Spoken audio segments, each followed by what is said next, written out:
Om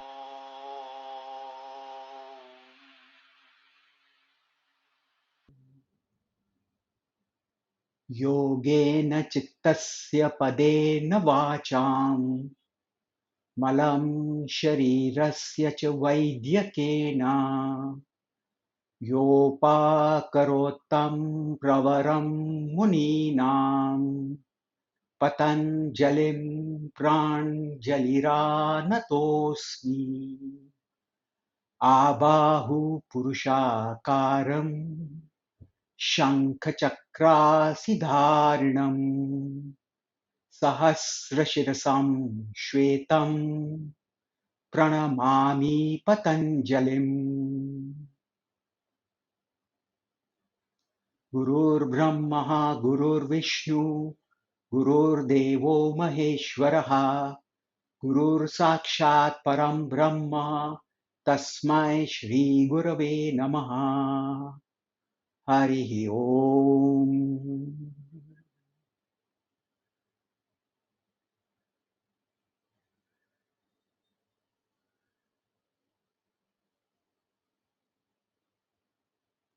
Namaskar. I welcome you all to the final concluding part of the three-part presentation on Iyengar Yoga with special focus on back pain. In the first part, I talked about the various terminologies that I have used in the presentation that was to follow. I talked about asana being not just a posture, but a posture in which there is a feeling of stability and a feeling of joy and delight. During this state, the breath is also kept still. The breath becomes still spontaneously, and in that state, you will be able to heal yourself. Now, when we are doing asanas, there are times that we may contort our bodies, and in that contortion, we may lead ourselves to get injured in some part or the other. I will focus on some of the spinal injuries that can take place. Now, understand that the spine has got 33 vertebrae when you are born.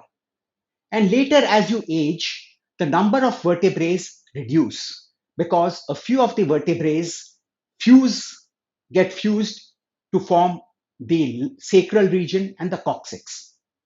And then at an adult state, apart from the sacrum and the coccyx, you have the 7 cervical vertebrae, the 12 dorsal vertebrae, the 5 lumbar vertebrae. Now these vertebrae are stacked over each other.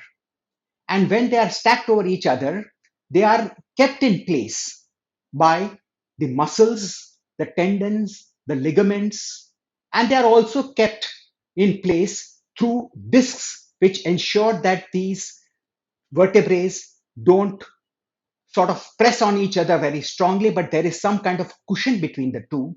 These are called cartilages, discs. Now,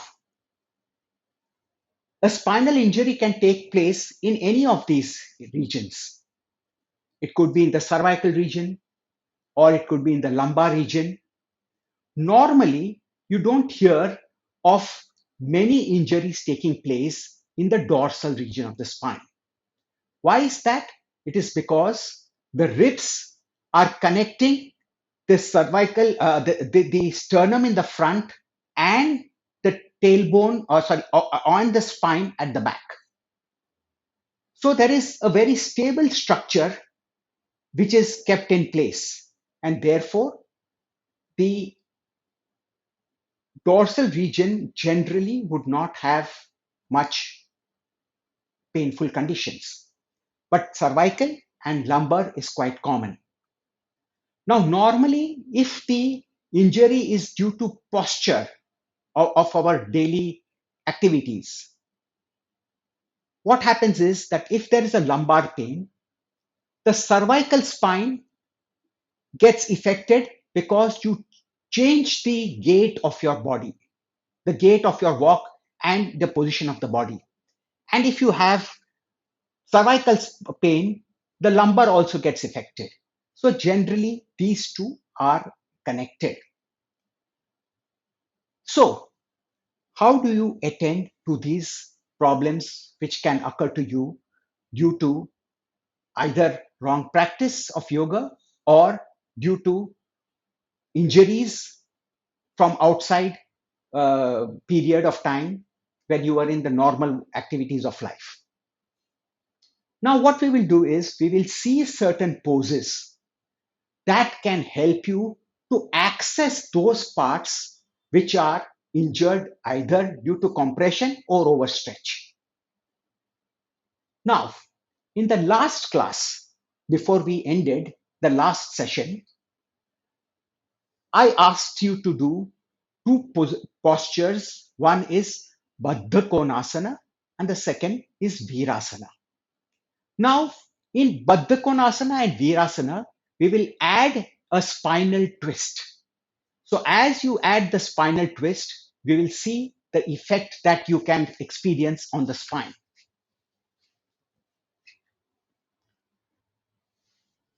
So sit on a height of maybe a blanket underneath your buttocks.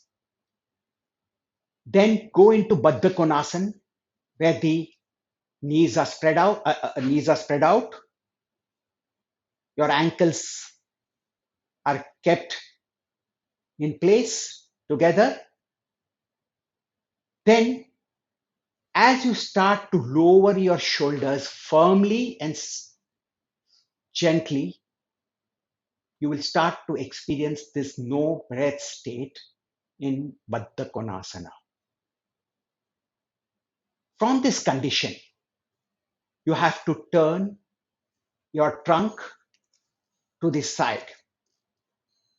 Now, as you turn your trunk to the side, you will notice that you can access the lower spine. That means from the lumbar to the sacrum and below, you will be able to access that part. The top part may not be accessed strongly, but certainly the lower part can be accessed. And as you then start to turn, you can attend to those parts which are compressed or overstretched. And when you get a feeling of relief, stay in that state. The breath condition will be still. Later, you can take your head even further to the side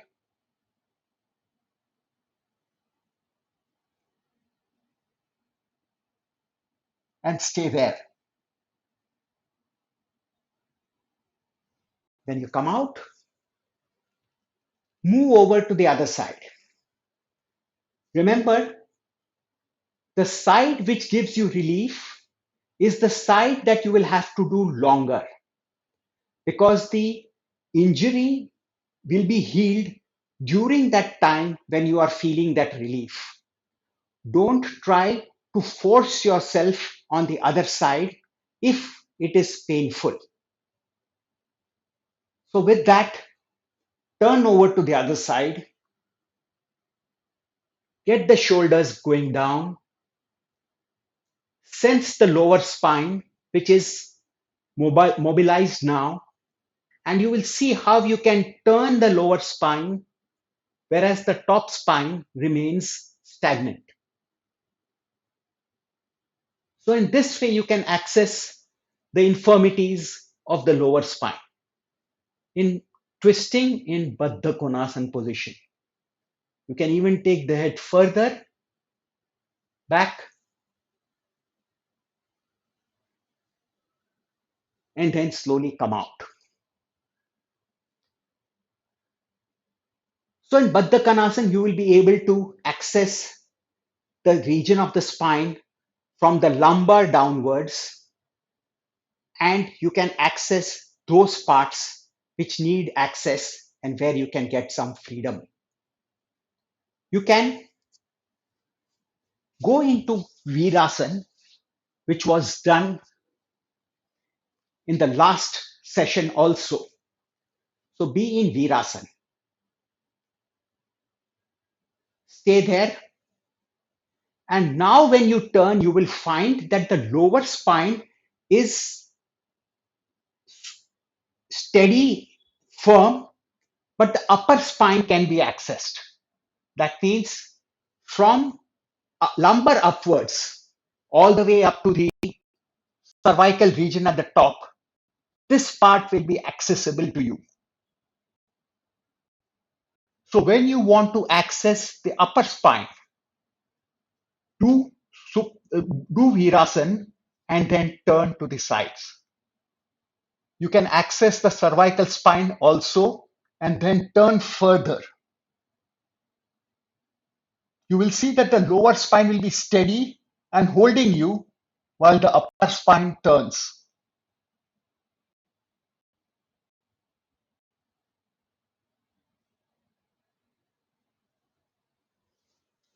Then come to the front and on to the other side. If this side gives relief, this side has to be done longer.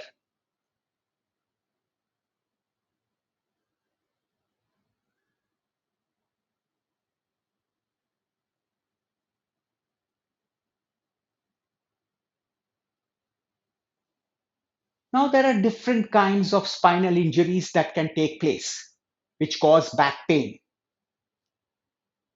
Some of them could be because of the movement of the vertebrae one over the other, called listhesis, which is a painful condition because the spinal vertebrae are misaligned. You could have discs, which is a cushion between the two vertebrae slipping off and causing injury to the nerve which are exiting from below the vertebrae. That could be the problem. This disc slipping could be in the front, it could be at the back, it could be on the sides. Similarly, the vertebrae can be shifted. It could be in the top, bottom. It could be. So these injuries which you can get on the spine and the back are multifold. And you cannot really have just one asana which can help you irrespective of where the injury is. And therefore, you have to identify and localize the problem, whether it is in the what could be the region up or below, etc. And accordingly, you change the pose. Now, if this is Virasana, where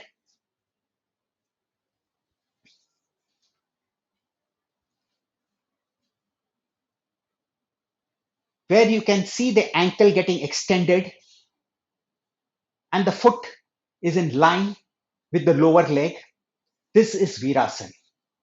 In Baddha Konasana, the legs are spread out.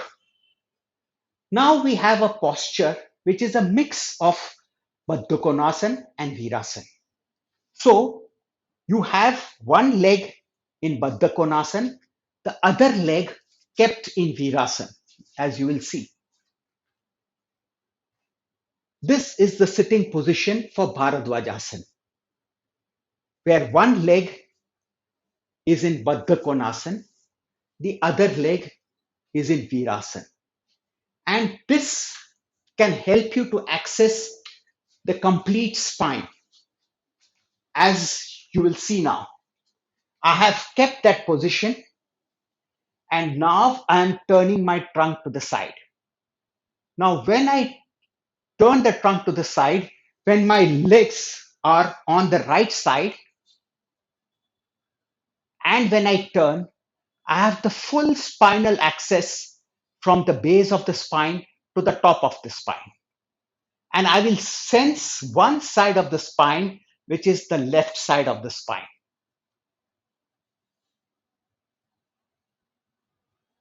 Now, in this, I can work in the area which is required. which is on the left side.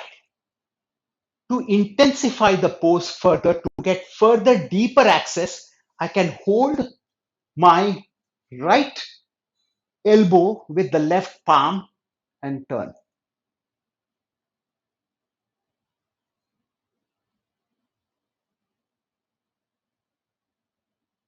This helps for the right side of the spine to be accessed. Similarly, I will go over, take my legs to the left, and then turn to the right. Remember, always keep the shoulders going down, as that will get you into the asana state. In that state, I will start to feel and sense the right side of the spine and get the access to correct the distortions there.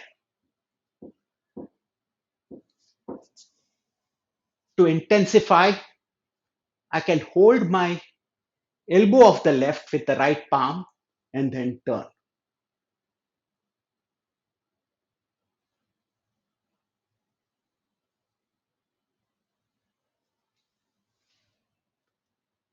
Then you can release. Remember, to the side where you feel the maximum relief and do it for a longer time. Next, we will go for another pose that can help you for your back injuries. This is Supta Padangushtasana. Now, classically, you will take, to do the pose, you will hold the big toe of the foot and bring it over your head. Now, in spinal injury, it may not be possible for you to get such access. So you can use a belt or a piece of cloth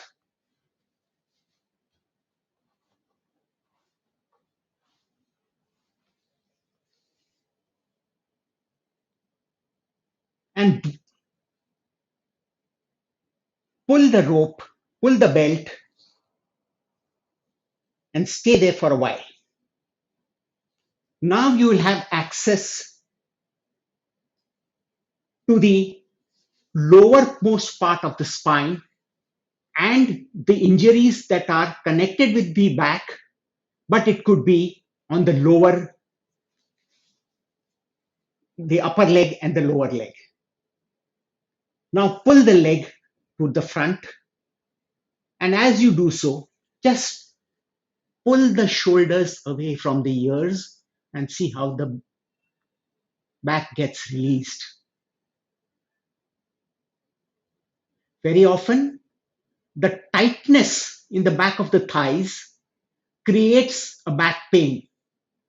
And by extending the back of the thighs, the back pain can get released.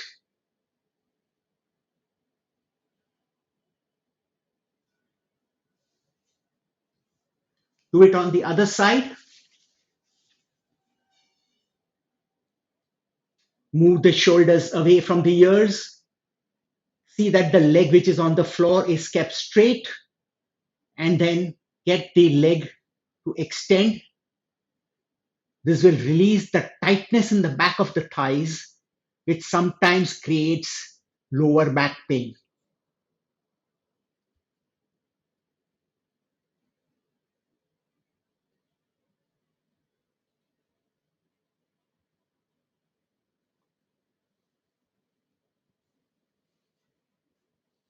Then you can do the variation of this Supta Padangushtasana. In this variation, the lifted leg is taken to the side.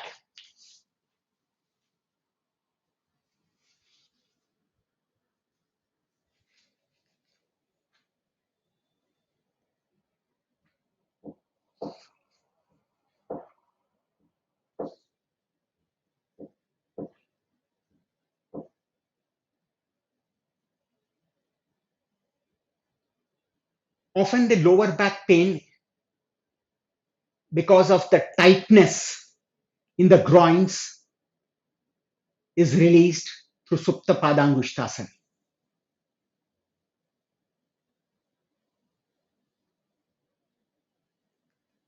You can then see the other side.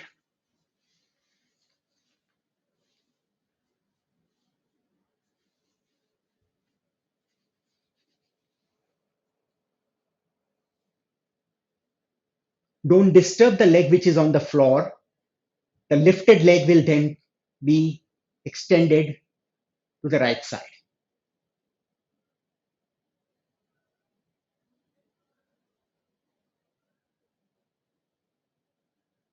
Here, if there is tightness in the groins and which is causing the back pain, that will feel released.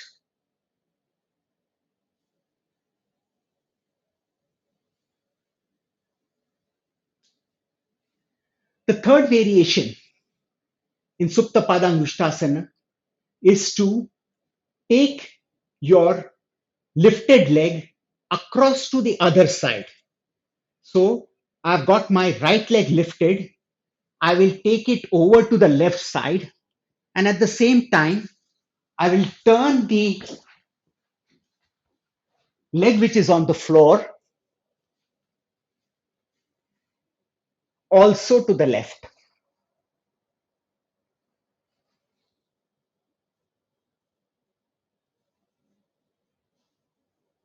Again, in the region of the sacrum, the tailbone, and the pain that you might experience in the lower back, this will be released.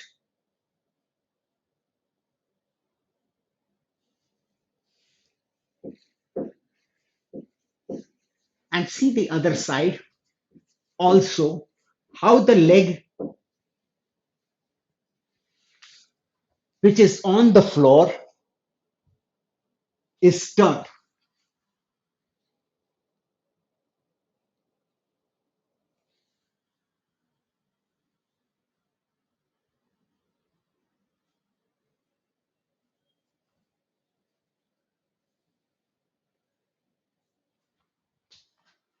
So now you have seen how you can access the lower spine, that is the lumbar region, lower lumbar region of the spine, through Bharadwajasana and twisting, the dorsal region and the cervical region through Bharadwajasana, through Virasana twisting, and then the whole spine on one side in Bharadwajasana. When you have taken your legs to the right, the left will be accessed, and vice versa. And for the lower spinal problems, which is more in the region of the buttocks and slightly above the sacrum and the iliac region, this Supta Padangushtasana with the 3 cycles can be done with ease. Then we will do another asana wherein you keep your leg lifted straight up, perpendicular to the floor. This is Urdhva Prasarita Padasana. From there, as you start to get the back to get healed, take both the legs down to one side.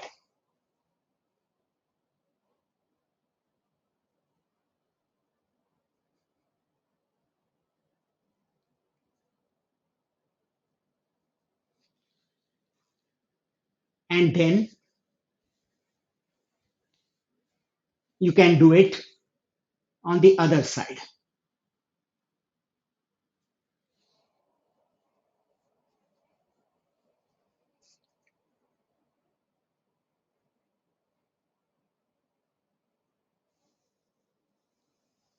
Release. Come on. Now, there could be cervical problems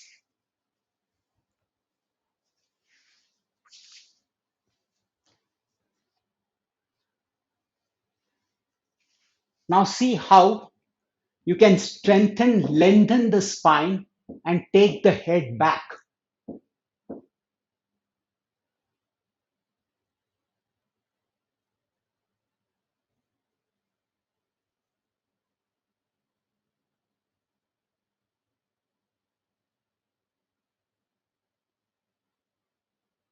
So you can use the cervical region to be accessed.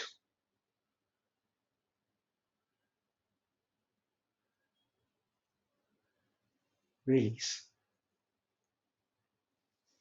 Later on, you can commence with the standing poses as your condition improves and you are able to get into the pose.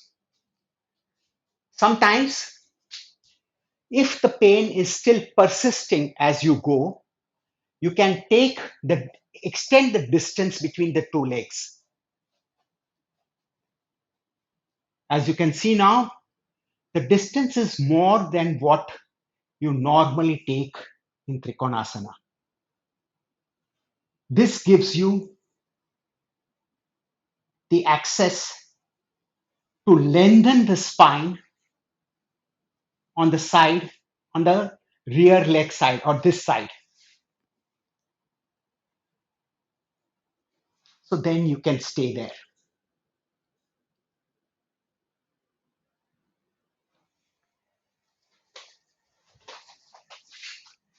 Now, some of you who then have more strength, you can then proceed for Parivrtta Trikonasana, which is a twisting pose in Trikonasana, wherein you fix your legs and then turn your trunk.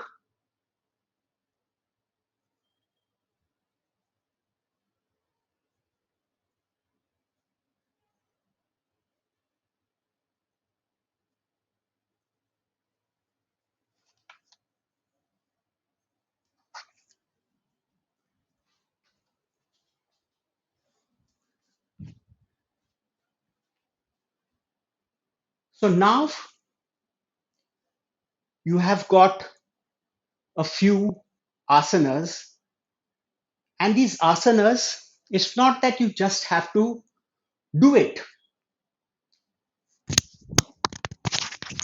When you are in that asana, you have to learn how to access that part which is to be accessed, the part which needs to regenerate. Whichever side you find relief, do that.